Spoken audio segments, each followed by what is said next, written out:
আপনার উপর শান্তি বর্ষিত হোক। কম্পিউটার বেসিক কোর্সে আপনাকে স্বাগতম।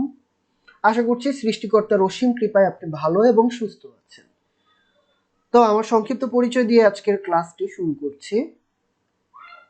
আমি সুজন মীর, ঢাকার পার্শ্ববর্তী জেলা মুন্সিগঞ্জ থেকে বলছি। পেশায় একজন ফ্রিল্যান্সার। একাডেমিক পড়াশোনা করছি পদার্থবিজ্ঞান নিয়ে। কোর্সের শিরোনাম থেকে বুঝতে পারছেন কোর্সটি কম্পিউটার সম্পর্কিত। আমরা কম্পিউটার শিখতে যাচ্ছি, অথচ কম্পিউটার কি, কোথা হতে এলো এই কম্পিউটার, সেটাই যদি না জানি তবে তো গোড়াই গলদ। তাই এখন আমরা জানবো what is computer, why we need to learn this. তো বর্তমান সমাজে তাকেই বেশি জ্ঞানী বা পণ্ডিত মানা হয় যে তার পেশাগত বিষয়ে যত বেশি জানে এবং সেই বিষয়ে সে কতটা দক্ষ তার উপরে। আর এটা সম্ভব যদি এবং কেবল যদি আপনি আপনার পেশাগত বিষয়ের ছড়ানো ছিটানো তথ্য বা জ্ঞানকে একত্রে জমাতে শুরু করেন। তাই কোর্সের শুরুতেই এটা আপনাদের প্রতি আহ্বান থাকবে। কম্পিউটার জগৎটা অনেক বড়। কালের বিবর্তনে কম্পিউটার অনেক বুদ্ধিমান ও আধুনিক হলেও তা মানুষের বুদ্ধিমত্তার ধারে কাছেও নেই। আর ঠিক এই কারণেই আমি এটাকে বোকা বাক্স বলতে বেশি স্বাচ্ছন্দ্য বোধ করি।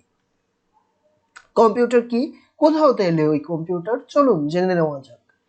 ইংরেজি কম্পিউটার শব্দটি গ্রিক শব্দ কম্পিউটার কিংবা ল্যাটিন শব্দ কম্পিউটার থেকে উদ্ভব হয়। কম্পিউটার শব্দটির আবিধানিক অর্থ হিসাব বা গণনাকারী যন্ত্র। কম্পিউটার হলো এমন এক ইলেকট্রনিক যন্ত্র যা বিদ্যুতের উপস্থিতিতে ব্যবহারকারীর দেওয়া ডেটা ও নির্দেশের ভিত্তিতে প্রক্রিয়াকরণ করে অতি দ্রুত ফলাফল বা আউটপুট প্রদান করে। তার মানে কম্পিউটার হচ্ছে বিদ্যুৎ চালিত একটা যন্ত্র যেটা মূলত চলে ব্যবহারকারীর দেওয়া ডেটা এবং নির্দেশ অনুযায়ী। বর্তমানে কম্পিউটার দেখেনি এমন মানুষ খুঁজে পাওয়া যায়। আর এই কম্পিউটার সম্পর্কে ভালো ধারণা পেতে আমাদের চলে যেতে হবে বহু যুগ পেছনে, জানতে হবে আসলে কম্পিউটারের প্রকৃত ইতিহাস। তো পরিষ্কার ধারণার জন্য প্রথম কম্পিউটার থেকে আমরা আলোচনা শুরু করছি। প্রথম কম্পিউটার বলা হয় অ্যাবাকাসকে, যা প্রথমে চীন দেশে পাওয়া যায়। তার মানে চীনে প্রথম কম্পিউটার পাওয়া যায়। আর এটা যেহেতু প্রথম কম্পিউটার, তাই আমরা কিন্তু ধারণাই করতে পারছি এই কম্পিউটারটি এমন একটা কম্পিউটার হবে যেটা মূলত শুধু গণনার কাজ করার জন্যই ব্যবহার করা হতো। হ্যাঁ, আর এই কম্পিউটার যেহেতু যেটা গণনার কাজে ব্যবহার করা হয়, যেটা দ্বারা গণনা করা হয়, সেটাই যেহেতু কম্পিউটার নামে পরিচিত বা কম্পিউটার অর্থ সেটাই মিন করে, তাই আমরা বলতে পারি এটা কোনো ইলেকট্রনিক যন্ত্র হওয়ার বাধ্যবাধকতা নেই। তো এই হচ্ছে অ্যাবাকাস, আমাদের প্রথম কম্পিউটার, যেটা চীন দেশে প্রথম পাওয়া যায়। তো 1617 সালে জন নেপিয়ার হাতির দাঁতের তৈরি কম্পিউটার তৈরি করেন, যার নাম নেপিয়ার্স বোন। এই হচ্ছে আমাদের হাতির দাঁতের তৈরি নেপিয়ার্স বোন, যেটি হচ্ছে 1617 সালে জন নেপিয়ার তৈরি করেছিলেন। ওকে, প্যাসকেলের ক্যালকুলেটর, আসলে এটি কিন্তু মানব সৃষ্ট প্রথম ক্যালকুলেটর। 1642 সালে প্যাসকেল তৈরি করেন প্যাসকেলস ক্যালকুলেটর। ঠিক আছে, এই হচ্ছে আমাদের প্যাসকেল ক্যালকুলেটর। মেকানিক্যাল ক্যালকুলেটর কোনটা? এরপর স্টেপ রেকনার তৈরি করেন প্রথম মেকানিক্যাল ক্যালকুলেটর, যার সাহায্যে যোগ বিয়োগ গুণ ভাগ বর্গমূল করা যেত। এই হচ্ছে আমাদের মেকানিক্যাল ক্যালকুলেটর। ডিফেন্স ইঞ্জিন, এটা তৈরি করেছেন এক মহান ব্যক্তি, যিনি সারা দুনিয়ায় হইচই ফেলে দিয়েছিলেন। তো বহু বছর কাটার পরে তিনি 1622 সালে চার্লস বেবেজ নামক যে মহান ব্যক্তিটি ছিলেন, তিনি ডিফেন্স ইঞ্জিন তৈরি করেন। তার এই আবিষ্কার সমগ্র পৃথিবীতে হইচই ফেলে দেয়। তার এই কীর্তির ফলেই তিনি যেন তারকা বলে প্রশংসিত হন সব মহলে। তাকে বলা হয় কম্পিউটারের জনক বা ফাদার অফ কম্পিউটার। আর এটাই হচ্ছে ডিফেন্স ইঞ্জিন। কম্পিউটারের জনক নিয়ে আরেকটু ভালোভাবে আমরা ধারণা দেওয়ার চেষ্টা করি। ব্যাবেজ এমন একটা যন্ত্রের কথা চিন্তা করেছিলেন যে যন্ত্রে পাঞ্চ কার্ডের সাহায্যে ইনপুট প্রদান করা হবে। ইনপুট ধারণের জন্য যন্ত্রটিতে থাকবে স্মৃতির ব্যবস্থা, প্রক্রিয়াকরণের জন্য গাণিতিক অংশ বা মিল, এবং স্বয়ংক্রিয় আউটপুট মুদ্রণের ব্যবস্থা। তার পরিকল্পিত অ্যানালাইটিক্যাল ইঞ্জিনের ধারণাকে কম্পিউটার সূত্র হিসেবে বিবেচনা করা হয়। তাই তাকে কম্পিউটারের জনক বলা হয়। তার মানে তাকে কেন কম্পিউটারের জনক বলা হয়? আসলে অ্যানালাইটিক্যাল ইঞ্জিন নামের যে ধারণাটা তিনি দিয়েছিলেন, সেই ধারণার কারণেই কিন্তু তাকে কি কম্পিউটারের জনক বলা হয়। সহজভাবে বলতে গেলে তার কম্পিউটার থেকে ডাটা সংরক্ষণ করে রাখার ধারণা পাওয়া যায়, আর এটি তাকে কম্পিউটারের জনক তকমা এনে দেয়।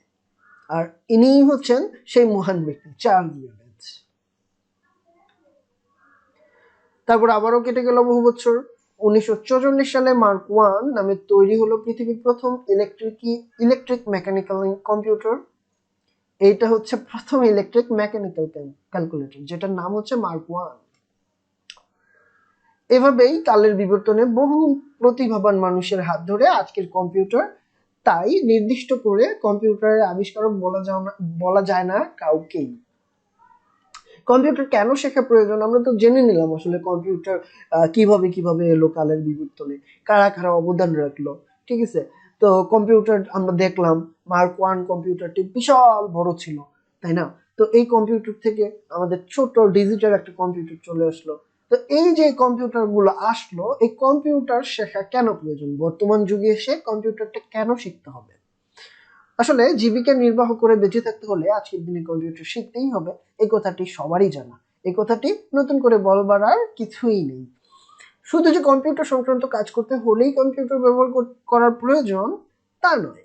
যে কাজ কম্পিউটার নির্ভর নয় সেখানেও কম্পিউটার জানা একটা অতিরিক্ত যোগ্যতা বলে বিবেচিত হয়। একজন কর্মীর যদি কিবোর্ড কি করে চালাতে হয় জানা না থাকে, তাহলে সামান্য ইমেল চেক করা বা তার জবাব দেয়াই ঝকমারি পর্যায়ে চলে যায়। কম্পিউটারের ব্যবহার একজন কর্মীর উৎপাদনশীলতা বাড়িয়ে দেয় অনেক গুণ। আসলে কম্পিউটার শিক্ষা হলো এমন একটা প্ল্যাটফর্ম, জীবন গড়ে নেওয়ার জন্য যে ট্রেনেই আপনি উঠতে চান না কেন, এই প্ল্যাটফর্মে কিন্তু আপনাকে পৌঁছাতেই হবে। সো আপনি জীবনে যাই হতে চান না কেন বা যেভাবে আপনি জীবনটাকে সাজাতে চান, এই কম্পিউটার শিক্ষাটা আপনার জানা থাকা খুবই জরুরি। তো কি জানা থাকার প্রয়োজন বা কি আসলে প্রয়োজন এই কম্পিউটার কোর্সটা করার জন্য, আপনার কি লাগবে? সেটা হচ্ছে আপনার জাস্ট একটা পার্সোনাল ল্যাপটপ বা ডেস্কটপ লাগবে, ভালো ইন্টারনেট কানেকশন থাকলেই কোর্সটি কিন্তু আপনি করে নিতে পারবেন। আর এই কোর্সটি অবশ্যই ফুল অফ ফ্রি। আমাদের সাহাল একাডেমি ইউটিউব চ্যানেলে এই কোর্সটি পুরোপুরি ফ্রিতে প্রোভাইড করা হবে। তো টেবিল অফ কন্টেন্ট বলতে আমরা আসলে এই কোর্সে কি শিখবো সেই চ্যাপ্টার গুলো দেখে নিব। এখানে আসলে মূলত 4টা চ্যাপ্টার নিয়ে সাজানো হয়েছে এই কম্পিউটার বেসিক কোর্সটি। তো প্রথম যেই চ্যাপ্টারটা সেটা হচ্ছে নোয়িং কম্পিউটার। আসলে কম্পিউটার সম্পর্কে যাবতীয় সকল কিছু জেনে নেওয়াই হচ্ছে এই চ্যাপ্টারের উদ্দেশ্য। এখান থেকে আসলে সবকিছুই জানা থাকা প্রয়োজন। দ্বিতীয় চ্যাপ্টারে আমরা শিখবো অপারেটিং কম্পিউটার নিয়ে। তো এখানে আসলে কিভাবে কম্পিউটারকে অপারেট করতে হয় সেটা আমরা শিখবো। দেন আমরা শিখবো টাইপিং, যেমন বাংলা টাইপ কিভাবে করে, ইংরেজি টাইপ কিভাবে করে, দেন টাইপিং প্র্যাকটিস কোথায় করবেন, ইত্যাদি যাবতীয় বিষয়গুলো কিন্তু এই চ্যাপ্টারে আমরা দেখাবো। তারপরেই আমরা জানবো ব্রাউজিং অ্যান্ড ইমেল সম্পর্কে। তো এই চ্যাপ্টারে আমরা কিন্তু খুবই গুরুত্বপূর্ণ টপিকগুলো নিয়ে আলোচনা করব। কিভাবে সবকিছু ব্রাউজ করতে হয়, কিভাবে টেকনিক্যালি কোনো কিছু ব্রাউজ করে খুঁজে বের করতে হয়, প্লাস কি ইমেল সম্পর্কিত যাবতীয় যত ধরনের তথ্য প্রয়োজন হয় ইত্যাদি বিষয়গুলো কিন্তু জানা থাকা প্রয়োজন। তো এই যে এই প্যাকেজগুলো বা এই 4টা চ্যাপ্টার গুলো নিয়ে কিন্তু আমাদের কম্পিউটার বেসিক কোর্সটা আসলে সাজানো হয়েছে। তারপরে ধাপে ধাপে অন্য কোর্সগুলো চলে আসবে, যেমন হচ্ছে মাইক্রোসফট ওয়ার্ড, মাইক্রোসফট অফিসের সবগুলো কোর্স ইন ডিটেলস। তারপরে আমরা চ্যানেলে একে একে আপলোড করতে থাকবো। তো আমাদের প্রথমত জানতে হবে কম্পিউটার সম্পর্কে, কিভাবে অপারেট করতে হয় কম্পিউটার, কিভাবে টাইপ করতে হয়, কিভাবে টাইপিং স্পিড বৃদ্ধি করা যায়, কিভাবে টাইপিং প্র্যাকটিস করা যায়, কিভাবে ব্রাউজিং করা যায়, কিভাবে ইমেল সেন্ড করতে হয় বা ইমেল রিসিভ করতে হয় বা ইত্যাদি ইত্যাদি যাবতীয় বিষয়গুলো কিন্তু আমরা প্রথমে জেনে যাব। আসলে কম্পিউটারের বেসিক বলতে কিন্তু এগুলাই বোঝায়। এখন কম্পিউটার বেসিক কোর্সে আসলে মূলত বিভিন্ন জায়গায় আপনারা দেখে থাকবেন, সেখানে Microsoft Word, Excel, PowerPoint ইত্যাদি বিষয়গুলো শেখানো হয়। হ্যাঁ, এগুলো আমরা কম্পিউটার বেসিক কোর্সে রাখিনি। এগুলো যেহেতু এক একটা অ্যাপ্লিকেশন এবং এই অ্যাপ্লিকেশনগুলো যেহেতু আপনাদের জানতে হবে খুব ডিটেলসে, তাই আমরা এটা বেসিক কোর্সে রাখিনি। এটা ইন ডিটেলস প্রত্যেকটা কোর্স A to Z শেখানো হবে, পুরোপুরি গাইডলাইন দেওয়া হবে, কোনো বেসিক টু অ্যাডভান্স শেখানো হবে, শুধু বেসিক নিয়ে আমরা আলোচনা করব না।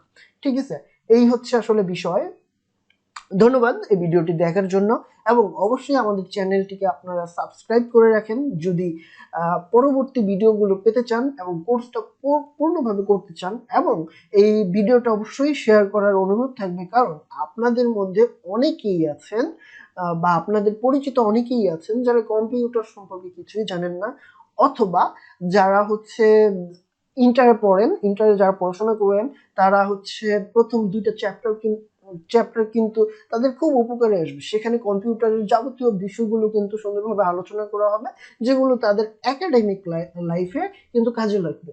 পাশাপাশি কিন্তু আমরা অবশ্যই এমন এমন তথ্য দিব যেগুলো হচ্ছে জানা খুব জরুরি। যারা হচ্ছে নতুন কম্পিউটার কিনবেন তারা তো এই কোর্সটা মাস্ট করবেনই। ঠিক আছে, যদি অন্য কোথাও একাডেমিক কোনো কোর্স না করে থাকেন এবং আপনি যদি সম্পূর্ণ নতুন হয়ে থাকেন, অবশ্যই অবশ্যই এই কোর্সটি আপনার জন্য। এবং যারা অলরেডি অনেক কিছু জানেন তারাও এই ভিডিওগুলো আসলে দেখে নিতে পারেন, আপনাদের অনেক বেসিক নলেজগুলো কিন্তু এখানে ঝালাই করা হয়ে যাবে। ধন্যবাদ আবার।